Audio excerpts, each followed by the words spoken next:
Hello everyone, welcome to so education. देखो, आज की इस क्लास में हम कुछ इंपॉर्टेंट एब्रिविएशंस के बारे में बात करेंगे।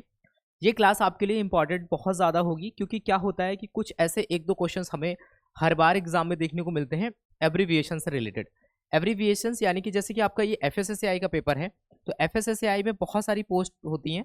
तो स्पेशली अभी अगर जो एग्जाम आपका होने वाला है, असिस्टेंट का एग्जाम होने वाला है, तो वहाँ पर आपको इससे रिलेटेड जो क्वेश्चंस देखने को मिलेंगे, तो एब्रिविएशंस में आपको इस बात को समझना है कि जब हम किसी भी एग्जाम की प्रिपरेशन कर रहे होते हैं, उससे रिलेटेड जो शॉर्ट फॉर्म फुल फॉर्म्स होती हैं वो अलग होती हैं।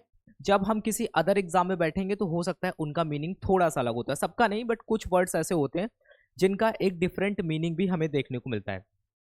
तो आज की इस क्लास में हम केवल और केवल एफएसएसएआई से रिलेटेड जो एब्रिविएशंस हैं उनके शॉर्ट और उनका फुल फॉर्म हम यहाँ पर देखने वाले हैं। उन सारी चीज़ों को आप यहाँ पर अच्छे से समझना, ये बात ध्यान रखना। यहाँ पर हम ये भी डिस्कस करेंगे, उससे रिलेटेड थोड़े से टर्म्स हम जब बात कर लेंगे तो क्या होगा, आपको याद करने में आसानी होगी और आप चीज़ों को रिलेट कर पाओगे। इसके पहले की जो भी क्लासेस हैं, हमने अभी तक 9 एमसीक्यू क्लासेस कवर कर ली हैं एफएसएसएआई की। उसके उससे रिलेटेड जो इंपॉर्टेंट कॉन्सेप्ट बनते हैं, बेसिक टॉपिक्स होते हैं, उनको भी हमने कवर किया।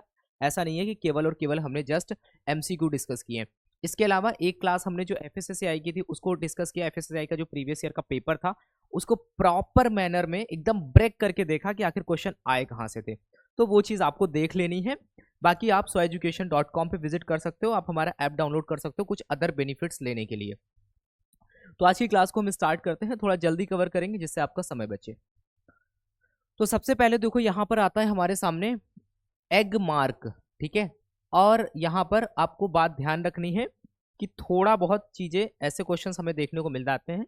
जैसा पहला पूछा गया हमसे एग मार्क, तो एग मार्क का यहाँ पर फुल फॉर्म क्या दिया है, agriculture produce grading and marking, ठीक है। अब इसके अलावा यहाँ पर एग मार्क दूसरा दिया है, तो इसका मतलब यहाँ पर दिया है एग्रीकल्चर मार्केटिंग। तो आप तो कहोगे कि दोनों जो है एग मार्क, तो ये डिफरेंट कहते हैं। देखो क्या होता है कि एफएसएसएआई के पेपर में या फिर किसी एग्जाम में हम देखें तो एग मार्क में जब क्वेश्चन आपका आता है फुल फॉर्म को लेकर के, तो होता है कभी कभी आपका ये दिया रहेगा agricultural produce grading and marking, कभी कभी ये नहीं दिया रहेगा तो सेकंड वाला एग्रीकल्चर मार्केटिंग दिया रहेगा। तो आपको उसके अकॉर्डिंग वहां पर देखना है। कभी भी क्वेश्चन में ये दोनों नाम नहीं होंगे, दोनों में से एक होगा, तो आप किसी एक को मार्क करोगे, ठीक है। तो यहाँ पर एग मार्क यानी कि एग्रीकल्चर मार्केटिंग, अगर ये नहीं दिया है तो agriculture produce grading and marking हमें यहाँ पर देखने को मिल जाएगा। तो बेसिकली ये एक 1937 का एक एक्ट है जिसको हम ग्रेडिंग एंड मार्किंग एक्ट बोलते हैं, agriculture produce grading and marking act, जिसमें हम बेसिकली बात करते हैं जो एग्रीकल्चर प्रोड्यूस वगैरह होते हैं उनकी ग्रेडिंग और मार्किंग को लेकर के थोड़ा बहुत उसमें चीज़ें बताई गई हैं, ठीक है। वो अगर आपने पढ़ा होगा तो आप इसको समझ पाओगे। थर्ड नंबर पे आता है हमारे सामने क्या, एओ, ठीक है। एओ के अपने अलग अलग हो सकते हैं, बट हम स्पेशली जब एफएसएसएआई से रिलेटेड बात करते हैं तो इसका मतलब होता है, एओ का मतलब यहाँ पर ये होता है, एक ऑफिसर होता है जिसको हम बोलते हैं एडजुडिकेटिंग ऑफिसर। एडजुडिकेटिंग ऑफिसर क्या करता है, एडजुडिकेटिंग ऑफिसर का काम ये होता है फूड को लेकर के, जैसे कि एफएसएसएआई मतलब food safety and standard authority of India. अब फूड के पूरे सिस्टम में, इकोसिस्टम में फूड को लेकर के कोई कॉन्ट्रावेंशन होता है, किसी भी लॉ का कोई कॉन्ट्रावेंशन होता है, तो उसके बाद में चीजें कोर्ट में जाती हैं जिसको हम ट्रिब्यूनल बोलते हैं। यानी कि ट्रिब्यूनल क्या होते हैं, ट्रिब्यूनल वो होते हैं जब स्पेशल टाइप ऑफ कोर्ट होता है। तो ऐसे ही हमारे फूड के कुछ ट्रिब्यूनल होते हैं, तो वहां पर हम ये कह सकते हैं कि एक ऑफिसर होता है जो एक तरीके से जजमेंट वगैरह देता है, और छोटा मोटा अगर किसी के ऊपर पेनल्टी वगैरह इंपोज करना है एज पर लॉ, तो वो सारे काम करता है। तो ये एक लीगल कह सकते हैं, लीगल डिपार्टमेंट में होता है। कौन होता है, एडजुडिकेटिंग ऑफिसर, ठीक है। फिर आता है एपेडा, जिसका नाम आपने अच्छे से सुना होगा। तो एपेडा का मतलब यहाँ पर क्या है, agricultural and processed food product export development authority, ठीक है। क्या है, यहाँ पर किसकी बात कर रहे हैं, एपेडा का मतलब यहाँ पर क्या है, agricultural and processed food product export development authority. देखो अभी हम आगे और धीरे धीरे पढ़ेंगे। अब हम ये सोच के चलते हैं कि हो सकता है इसमें से आपको बहुत चीज़ें पता हो, बट हमारा काम है, बहुत सारे लोगों को नहीं पता है, तो इस वजह से बेसिक से हमें बताना पड़ता है। बीआईएस का मतलब क्या है, बीआईएस मतलब है ब्यूरो ऑफ इंडियन स्टैंडर्ड, ठीक है। बीआईएस क्या है, bureau of Indian standard. CAC का मतलब यहाँ पर है सेंट्रल एडवाइजरी कमिटी, ठीक है। अब हम एक किसी इंडियन एग्जाम में बैठ रहे हैं, एफएसएसएआई की बात कर रहे हैं, तो सीएसी का मतलब यहाँ पर क्या है, सीएसी का मतलब यहाँ पर है central advisory committee. But CSC का मतलब कभी कभी हम इंटरनेशनल लेवल पे क्या यूज करते हैं, कोडेक्स एलिमेंटरीज कमीशन।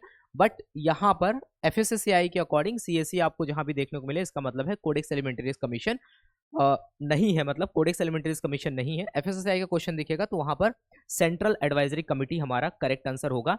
तो कोडेक्स एलिमेंटरीज कमीशन जब हम इंटरनेशनल लेवल पे बात करते हैं तो वो लोग वहां पर यूज करते हैं। सीईओ बहुत बेसिक आपको पता ही होगा, सीईओ का मतलब यहाँ पर है एफएसएसएआई में चीफ एग्जीक्यूटिव ऑफिसर है, ठीक है। उसके बाद में सीएफएल का क्या मतलब है, सीएफएल का मतलब है सेंट्रल फूड लेबोरेटरी। तो अभी के टाइम पे सीएफएल जो है वो मोस्टली एनएफएल में कन्वर्ट हो गई है, नेशनल फूड लेबोरेटरी हो गई है। तो सीएफएल मतलब सेंट्रल फूड लेबोरेटरी। देन उसके बाद में सीएफएस है, सीएफएस का मतलब कमिश्नर फूड सेफ्टी या फिर कमिश्नर ऑफ फूड सेफ्टी हम इसको बोल सकते हैं। सीएचए का मतलब यहाँ पर क्या है, कस्टम हाउस एजेंट। अब सीएचए आपके लिए नया हो सकता है। सीएचए का मतलब क्या होता है, कस्टम हाउस एजेंट। जब कोई किसी भी आर्टिकल ऑफ फूड को जब हम इंपोर्ट करते हैं, ठीक है, तो कौन इंपोर्ट करता है, इंपोर्टर करता है। तो जब इंपोर्टर करता है तो वहां पर जो कस्टम हाउस वगैरह होता है तो इंपोर्टर कभी कभी होता है। इंपोर्टर के बिहाफ पे जो एजेंट काम करता है, कौन करता है, कस्टम हाउस एजेंट उसको बोलते हैं। तो ये कहां से रिलेटेड है, इंपोर्ट से रिलेटेड है। सीएचए मतलब कस्टम हाउस एजेंट। तो ये इंपोर्ट्स के बारे में जब आप पढ़ोगे डिटेल में तो वहां पर आपको इसके बारे में समझ में आएगा, ठीक है। अब यहाँ पर ये टर्म है सीएलए। क्या होता है, देखो जब आप आगे बढ़ोगे ना, जब आप वर्किंग में जाओगे, जब आप वर्किंग में जाओगे एज अ एफएसओ जाओगे, एज अ असिस्टेंट जाओगे, तो कभी कभी ये जो शॉर्ट फॉर्म्स होते हैं ये बहुत ज़्यादा यूज होते हैं। वो लोग बहुत बहुत शॉर्ट फॉर्म में बात करते हैं, ठीक है। एफएसओ हो गया, डीओ हो गया, ठीक है, ऐसे करके बात करते हैं। किसी भी टर्म को वो बहुत ज़्यादा शॉर्ट फॉर्म में बात करते हैं। तो इस वजह से आपको ये चीज़ें पता होनी चाहिए। हालांकि ट्रेनिंग के टाइम पे आपको ये सब बताया जाएगा। तो यहाँ पर सीएलए का मतलब क्या है, सीएलए का मतलब यहाँ पर है सेंट्रल लाइसेंसिंग अथॉरिटी, ठीक है। तो हमारे यहाँ पर दो तरीके की, बेसिकली तीन तरीके की चीज़ें होती हैं। एक central licensing authority, state licensing authority और एक रजिस्ट्रेशन अथॉरिटी होती है, ठीक है। डार्ट का मतलब यहाँ पर क्या है, डार्ट का मतलब है detect adulteration with rapid test. Detect adulteration with rapid test यानी कि बहुत छोटे छोटे से 2-2 मिनट के, 3-3 मिनट के एक रैपिड टेस्ट होते हैं जिनको हम बहुत जल्दी से कर सकते हैं और अपने घर पे हम फूड में जो अडल्ट्रेशन है उसको हम चेक कर सकते हैं और पता लगा सकते हैं इसमें कौन सा अडल्ट्रेशन इन्वॉल्व है, ठीक है। डीओ का मतलब बहुत बेसिक है, क्या होता है, डेजिग्नेटेड ऑफिसर, ठीक है।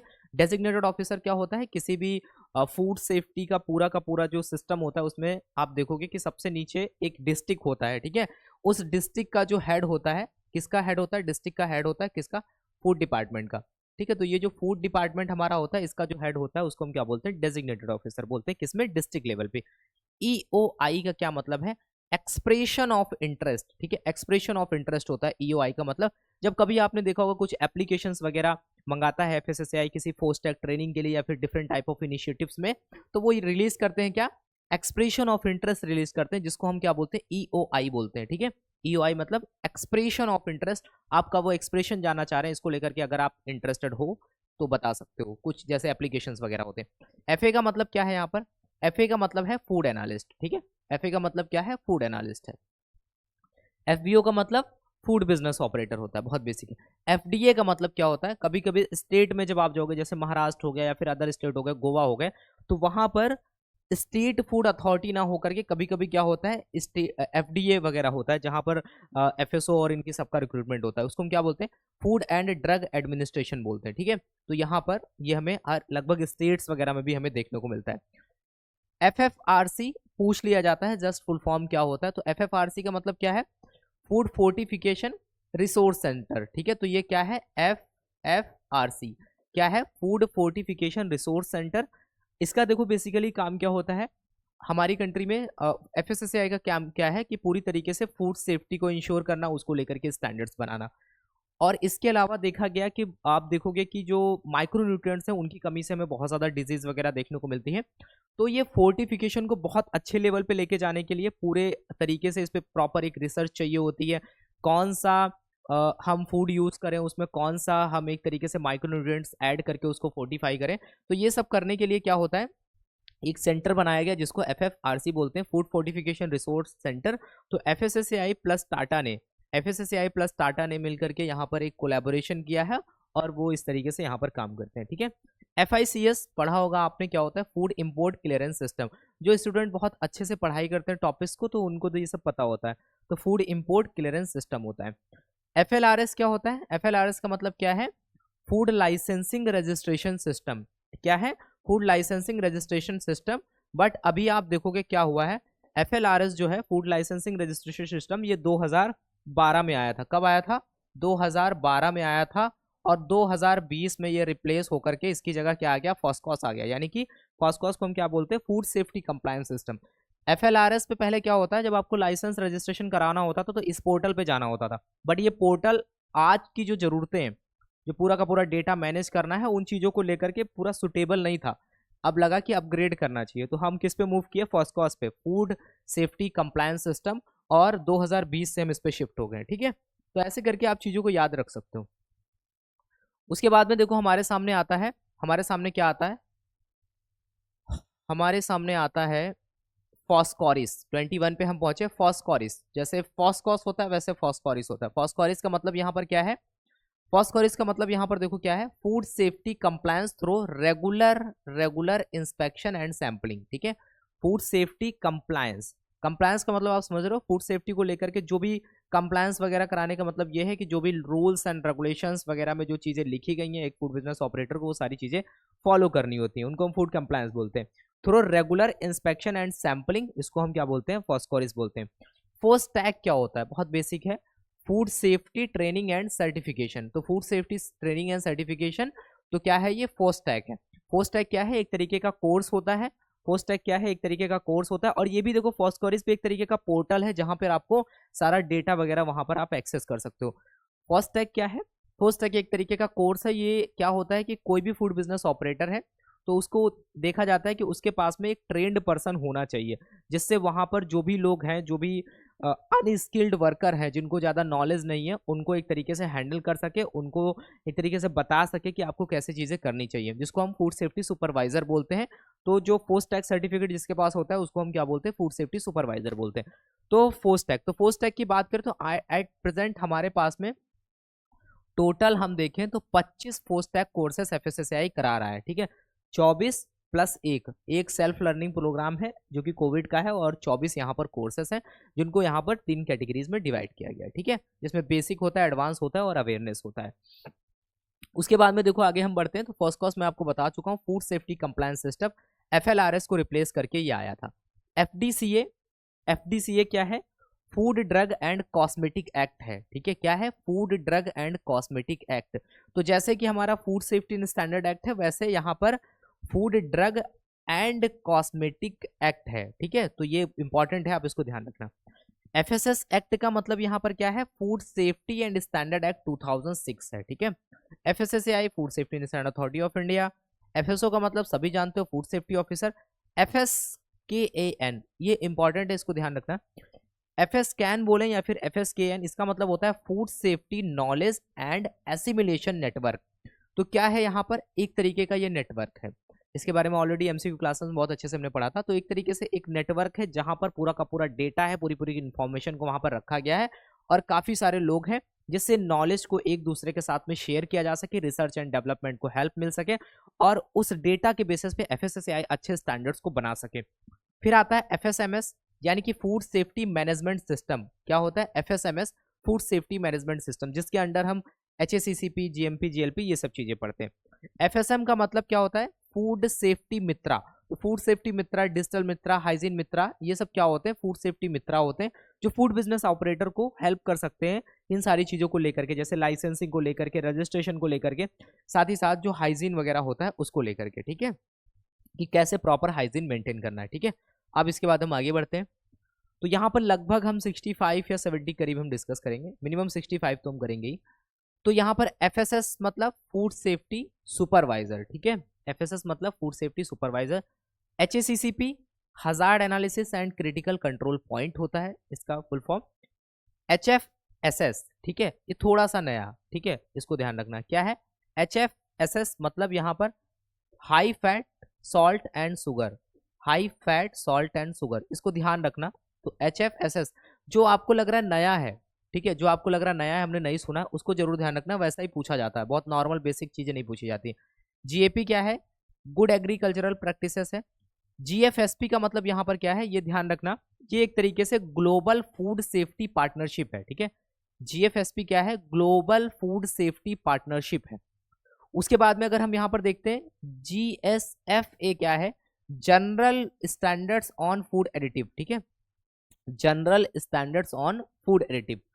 GHP good hygiene practices, GM क्या होता है, genetically modified, GMP good manufacturing practices. उसके बाद में GDP ग्रॉस डोमेस्टिक प्रोडक्ट, ठीक है। तो बहुत बेसिक सा है, कुछ ऐसे हैं जो आपने बिल्कुल नहीं सुने होंगे, उनको जरूर ध्यान रखना। और ऐसी चीजें आपसे पूछी जाती हैं, जैसे कि ये आपने देख लिया HFSS हो गया, फिर आप देखोगे कि यहाँ पर ये दो हैं, थोड़े से नए हैं, इनको आप ध्यान रखना। देन हम मूव करते हैं 41 नंबर पे हमारे सामने आता है क्या, इन्फोलनेट, जिसको हम बोलते हैं इन्फोलनेट। क्या होता है, ये एक तरीके से क्या है, इंडियन फूड लेबोरेटरी नेटवर्क है, ठीक है। क्या है, इंडियन फूड लेबोरेटरी नेटवर्क है इन्फोलनेट। ISI क्या है, ISI इंडियन स्टैंडर्ड इंस्टीट्यूट है, यही जा करके आगे BIS का रूप ले लेता है, ठीक है। तो सबसे स्टार्टिंग में 1950 के टाइम की अगर हम बात करते हैं, उस टाइम पे तो उस समय में इंडियन स्टैंडर्ड्स हुआ करता था, ठीक है, इंडियन स्टैंडर्ड इंस्टीट्यूट हुआ करता था स्टैंडर्ड्स को लेकर के, फिर उसके बाद में ये BIS में आ गया, bureau of Indian standard. But आज भी आप देखते हो जो भी BIS के प्रोडक्ट होते हैं उस पर ISI मार्क होता है, इसी वजह से। उसके बाद में आता है LSG, यानी कि लोकल सेल्फ गवर्नमेंट, ठीक है, ये आप ध्यान रखना। MDM यानी कि mid day meal. NABL national accreditation board for testing and calibration laboratories. तो जितनी भी लेबोरेटरीज होती हैं इंडिया में, ठीक है, उनको यहाँ पर क्या करना होता है, NABL का सर्टिफिकेशन उनके पास में होना चाहिए। NABL का मतलब है नेशनल एक्रेडिटेशन बोर्ड है for testing and calibration laboratories. तो यहाँ पर एक्रेडिटेशन बोर्ड है, एक्रेडिटेशन बोर्ड का मतलब किसी को अप्रूवल देना या मान्यता प्रोवाइड करना, तो ये काम कौन करता है, NABL करता है। तो विदाउट NABL का अप्रूवल आप कोई लेबोरेटरी सेटअप नहीं कर सकते, ठीक है। नेट प्रोफैन, इसका क्या मतलब होता है, इसका मतलब यहाँ पर है network of professionals and food nutrition. तो ये भी उसी तरीके से FS स्कैन की तरह। तो यहाँ पर भी क्या होता है, कई सारे प्रोफेशनल्स होते हैं, आपस में मिलते हैं स्पेशली फूड एंड न्यूट्रिशन को लेकर के, और नॉलेज को आपस में शेयर करते हैं, और यहाँ पर इंटरनेशनल नॉलेज को भी यहाँ पर शेयर किया जाता है, जिससे क्या होता है, स्टैंडर्ड्स वगैरह को बनाने में और प्रॉपर जो रिसर्च वगैरह होती है उसमें हेल्प मिल सके, ठीक है। NFL का मतलब क्या है, नेशनल फूड लेबोरेटरी है, ठीक है। एट प्रेजेंट अगर आप देखोगे तो 4 नेशनल फूड लेबोरेटरी है हमारे पास में, कौन कौन सी हैं, एक गाजियाबाद में है, एक हमारे पास में NFL कोलकाता है, एक चेन्नई है और एक मुंबई है। 4 हमारे पास में नेशनल फूड लेबोरेटरी है। NLRP का मतलब क्या है, नेशनल लेवल रिसोर्स पर्सन यहाँ पर है। नॉट्स का मतलब है नेचुरली ऑकरिंग टॉक्सिक सब्सटेंसेस हैं, नाम से ही लग रहा है, नेचुरली ऑकरिंग, जो मतलब नेचुरली पाए जाते हैं, ठीक है, टॉक्सिक सब्सटेंस, उनकी बात हो रही है, ठीक है। PA मतलब यहाँ पर क्या है, प्रोडक्ट अप्रूवल है, ठीक है। PA मतलब क्या है, प्रोडक्ट अप्रूवल है। ये सब हमें थोड़ा सा कस्टम वगैरह में देखने को मिलता है, ये सब टर्मिनोलॉजी PA वगैरह। उसके बाद में देखो हमारे सामने कुछ और आते हैं, PFA के बारे में सुना ही होगा आपने। PFA क्या है, PFA यानी कि prevention of food adulteration act, ठीक है, 1954 में ये बना था, और उसके बाद में 1955 में ये वर्किंग में आया था, यानी कि इफेक्टिव हुआ था। फिर हमारे सामने आता है QA, जिसको हम बोलते हैं क्वालिटी एश्योरेंस। QC यानी कि क्वालिटी कंट्रोल, बहुत बेसिक है, इसको ध्यान रखना। RBIS मतलब रिस्क बेस्ड इंस्पेक्शन सिस्टम है, ठीक है। ये कुछ नए टर्म्स हैं जो बेसिकली जनरली हम लोग नहीं पढ़ते हैं, ठीक है। RBIS हो गया, उसके बाद में आप देखोगे कि यहाँ पर रिपीट हो गया। RFP की अगर हम बात करते हैं, रिक्वेस्ट फॉर प्रपोजल, ठीक है। RFP मतलब रिक्वेस्ट फॉर प्रपोजल। रुको का मतलब क्या है, यहाँ पर रीपर्पस्ड यूज्ड कुकिंग ऑयल। ये क्या है, रुको के बारे में आपको पता होगा क्या होता है, रीपर्पस्ड यूज्ड कुकिंग ऑयल। अगर हम बात करते हैं एज पर गवर्नमेंट स्टैंडर्ड्स, अगर आप यहाँ पर फ्रेश, एकदम फ्रेश अगर आप यहाँ पर वेजिटेबल ऑयल अगर आप यूज करते हो, तो उसमें मैक्सिमम 15% तक क्या हो सकता है, टोटल पोलर कंपाउंड। अगर आप एक बार यूज करने के बाद में दोबारा यूज करते हो, तो उसमें कितना TPC हो सकता है, TPC कितना हो सकता है, 25% तक मैक्सिमम TPC हो सकता है, ठीक है। तो ये बात याद रखना, पूछ लेते हैं एग्जाम में। SAC मतलब क्या है, स्टेट एडवाइजरी कमेटी। CAC मतलब सेंट्रल एडवाइजरी कमेटी था, उसी की तरीके से यहाँ पे स्टेट एडवाइजरी कमेटी है। SOP मतलब क्या होता है, स्टैंडर्ड्स ऑपरेटिंग प्रोसीजर होता है। सॉफ्टवेयर मतलब क्या है, स्ट्रेथनिंग ऑफ फूड टेस्टिंग लेबोरेटरी। तो एक तरीके से क्या है, यहाँ पर स्टेट लेवल पे कुछ लेबोरेटरीज वगैरह को यहाँ पर सेटअप किया गया है, वो सॉफ्टवेयर के अंदर ही आती हैं। Strengthening of the food testing laboratory, यानी कि इस पूरे नेटवर्क को और मजबूत करने के लिए यहाँ पर ये सॉफ्टवेयर नाम का एक इनिशिएटिव लाया गया था एफएसएसएआई के द्वारा, ठीक है। उसके बाद में कुछ और आगे हैं, थोड़े से हम देख लेते हैं। ये आता है हमारा, क्या है, SHG, यानी कि सेल्फ हेल्प ग्रुप, ठीक है, तो ये आप ध्यान रखना। उसके बाद में TOT एक टर्म यूज होता है जिसको हम बोलते हैं training of trainers. Training of trainers, जो ट्रेनर होते हैं उनकी जो ट्रेनिंग होती है उसको हम TOT बोलते हैं। फिर वो बाद में जनरल लोगों को ट्रेनिंग देते हैं। TP का मतलब क्या आता है, ट्रेनिंग पार्टनर्स होते हैं। WHO आप जानते ही हो, वर्ल्ड हेल्थ ऑर्गेनाइजेशन। TOPC एक बार एग्जाम में पूछा गया है, ट्राई ऑर्थोक्रेसाइल फॉस्फेट यहाँ पर होता है।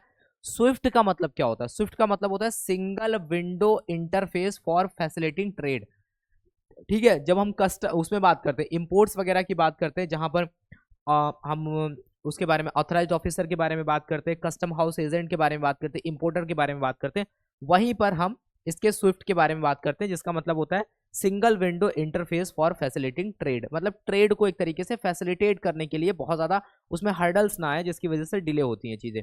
फिर क्या होता है, DGFT, directorate general of foreign trade. तो जब इंपोर्ट्स वगैरह होता है, एक्सपोर्ट वगैरह होता है, तो वहां पर इनका अप्रूवल वगैरह चाहिए होता है।